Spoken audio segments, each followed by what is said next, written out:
নমস্কার, welcome to my another video my life Sudip. আর আমি আপনাদের সঙ্গে সুদীপ মান্না। আজকে হচ্ছে 5 তারিখ। আর কয়েকটা কথা বলবো, ব্লগ করা সম্ভব হচ্ছে না, কারণ বাড়িতে থাকলে দুটো চ্যানেল, অর্থাৎ আপনারা এতদিন হয়তো জেনে গেছেন বা জানেননি। বলছি যারা জানেন না, আপনাদের কাছে রিকোয়েস্ট করব, আমাদের যে একটা নতুন চ্যানেল করা হয়েছে, যেটা সাকি হ্যান্ডেল করে, চ্যানেলটার নাম হচ্ছে মেদিনীপুর ডায়েরি। আমি চ্যানেলটার লিঙ্ক ডেসক্রিপশানে দিয়ে দেবো, আর চ্যানেলটার নামটাও উপর দিয়ে দেবো। তো ওই চ্যানেলে ভিডিও প্লাস আমার এই মাই লাইফ সুদীপ ব্লগে দুটোতে ভিডিও করা সম্ভব হচ্ছে না, কারণ ভিডিও করতে গেলে ওই একই ভিডিও হয়ে যাচ্ছে, আর যেটা আপনারা অনেকেই বলেছেন যে একই ভিডিও আমরা দেখতে চাই না। তো এটাতে এই কদিন যতদিন আমরা থাকবো কুরুক্ষেত্রের এই হাসপাতালে, ততদিন হয়তো একটু ভিডিও রেগুলার আসবে বা আসবে না, যদিও আসে এরকম বসে আমি কিছু আপডেট দেবো, এরকম কিছু ব্যাপার হবে। আর রেগুলার যেগুলো আপডেট আমরা কি করছি না করছি সেগুলো সব আপনারা মেদিনীপুর ডায়েরিতে পাবেন। তা যেটা কথা, যার জন্য ভিডিওটা করা, এখন লাস্ট 2-3 দিন ধরে আমরা একটু পার্কে আসছি। পার্কটা দেখাও থাকে, এই যে পার্ক, এই পার্কটাতে আমরা আসছি। কারণ কি, হাসপাতাল থেকে মাত্র 300 মিটার দূরে। তো হাঁটলে একটা শরীর ভালো হচ্ছে, ঘাম ঝরছে, ভালো হচ্ছে। প্লাস এখানে এলে সাকি কিছু এক্সারসাইজ করে, আমিও কিছু এক্সারসাইজ করে নিই, তারপর বাড়ি ফিরে যাই। আর যেহেতু 3টা-4টার ভেতরে আমাদের সমস্ত ধরনের যেগুলো থেরাপি থাকে সব কিছুই শেষ হয়ে যায়। তো সেই কারণে বিকালবেলা একটু বেরোই। আর আগেও বলেছি আপনাদের, আবারও বলছি যে হাসপাতাল থেকে বেরোনো আর ঢোকার কোনো সমস্যা নেই। আমরা অন্যান্য যেরকম বেসরকারি হাসপাতাল বা অন্যান্য হাসপাতালে একটা হাতে ব্যান্ড দিয়ে দেওয়া হয় ভর্তি হলে, সেরকম এখানে কিছু নয়। আপনি যখন খুশি বেরোতে পারেন, কারণ কিছু জিনিসপত্র কেনাকাটার দরকার থাকলে আয়ুর্বেদিক চিকিৎসায় বিভিন্ন রকম তেল লাগে, জড়িবুটি লাগে, বিভিন্ন রকম রসুন লাগে, হলুদ লাগে, বিভিন্ন রকম যে সমস্ত জিনিস লাগে সেগুলোকে আনতে যাওয়ার জন্য বেরোতে হয়। আর সেই ছুটটা আছে এখানে। তো বিকালে বেরিয়েছি একটু।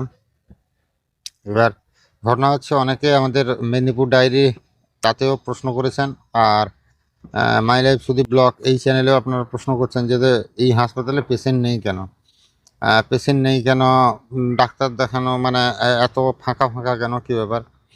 তার একটাই কারণ হচ্ছে, কারণ অ্যাকচুয়ালি আমিও জানি না কি কারণ।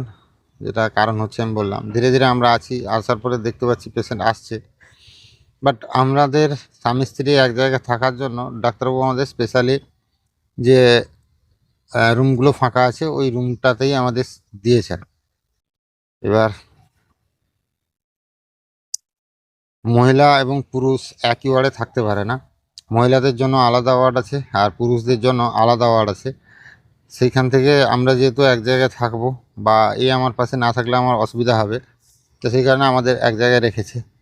এবার কি কারণে হচ্ছে, কি ব্যাপার হচ্ছে, আমি কিছু জানি না। এতদিন যখন আমি বিভিন্ন জায়গায় চিকিৎসা হতাম, অ্যালোপ্যাথি ট্রিটমেন্ট হতাম, অনেকেই বলতেন যে অমুক জায়গায় যাও, অমুক জায়গায় যাও, দিলে ভালো হবে, এটা করো ওটা করো, ভালো হবে।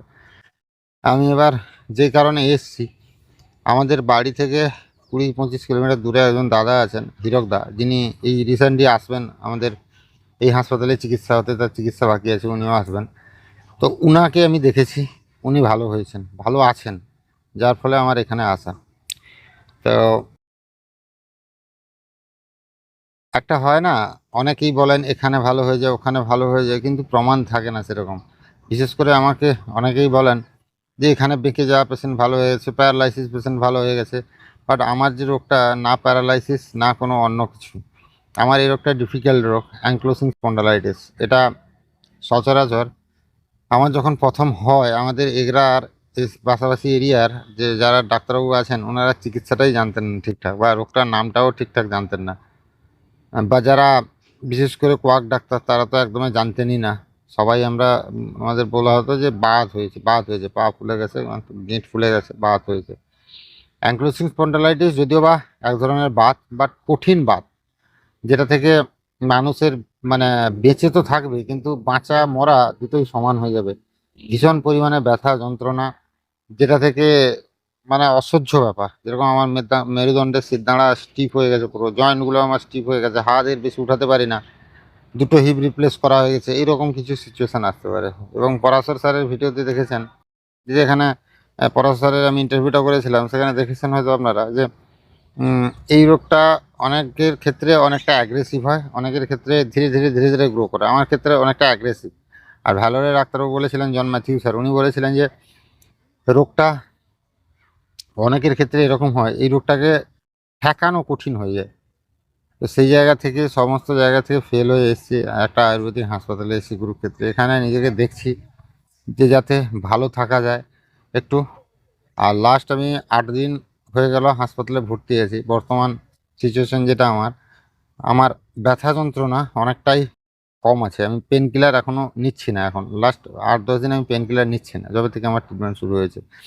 এবার জানি না, এখানে আছি হয়তো পেন কিলার নিতে হচ্ছে না, ওয়েদারের জন্য আমার হয়তো দেশে গেলে, মানে আমাদের গ্রামে গেলে কী হবে জানি না। বর্তমান এখানে পেন কিলার নিতে হচ্ছে না। আর ডাক্তারবাবু আজকেও ভিজিট করেছেন, মানে আজকে ওপিডি ছিলেন ডাক্তারবাবু। ডাক্তারবাবু 2 দিন ওপিডি থাকে, সোমবার আর বৃহস্পতিবার। যেদিন যেদিন ওপিডি থাকে উনি সেদিন সেদিন আসেন।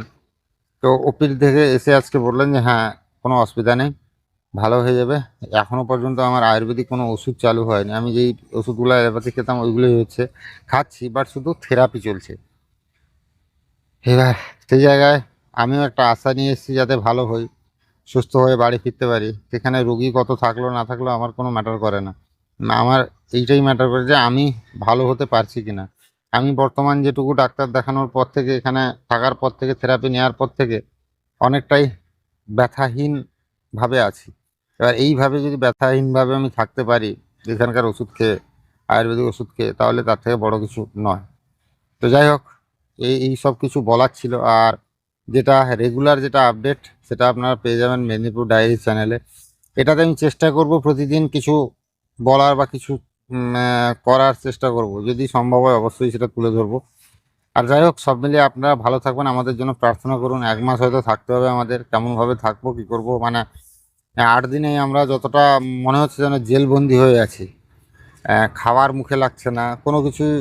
মানে কি হয়, এখানকার ওয়েদারের সঙ্গে আমাদের অ্যাডজাস্ট করতে অসুবিধা হচ্ছে। সব মিলিয়ে অনেক অসুবিধার মধ্যে আছি। নিজেকে ভালো রাখার জন্য, সুস্থ রাখার জন্য, যদি ভালো হই, সুস্থ হই, তাহলে অনেকটাই ভালো হবে। আর হ্যাটস অফ জানাই আমার ওয়াইফ সাকিকে, যে আমার জন্য এত পরিমাণ কষ্ট করে যাচ্ছে দিনের পর দিন। আহ, মানে 1 মাসের বেশি থাকতে হবে এখানে, আর আজকে 8 দিনের বেশি হয়ে গেল। যে পরিমাণ আমার সঙ্গে থাকছে, যে পরিমাণ আমার অন্ধের দৃষ্টি, মানে লাঠি বলে না, সেরকম পুরো সাথে হয়ে থাকছে আমার। তো তার অবদান অতুলনীয়। মা বাবা প্রতিনিয়ত প্রার্থনা করছেন আমাদের জন্য। তা আপনারাও একটু প্রে করুন, প্রার্থনা করুন। সবাই ভালো থাকুন, সুস্থ থাকুন। দেখা হবে আবার একটা নতুন ভিডিওতে।